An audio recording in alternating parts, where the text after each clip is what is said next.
Agar bir yil davomida to'xtovsiz har kuni xurmo yesangiz, tanangizda qanday o'zgarishlar ro'y beradi? Keling birgalikda buni ko'rib chiqamiz.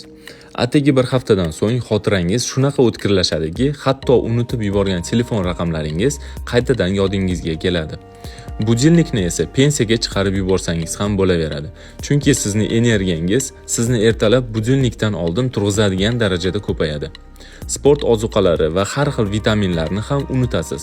Chunki mushaklaringiz shu darajada magniy va kaliyga tabiiy to'yingan bo'ladiki, divaningizdan turmasingizdan kuchga to'la bo'lasiz. Xurmodagi A va E vitaminlari esa bir oydan so'ng yuzlaringiz shu darajada tiniq va yorqin bo'lishiga, hamma sizga qora ochki taqib qarashga majbur qiladi. Eng muhimi esa uyqularingiz tiniqlashib, qo'shni uyda bo'layotgan remont ovozlarini ham eshitmaydigan darajada mazza qilib uxlaysiz. Shuning uchun har kuni xurmo yeyishni odat qiling.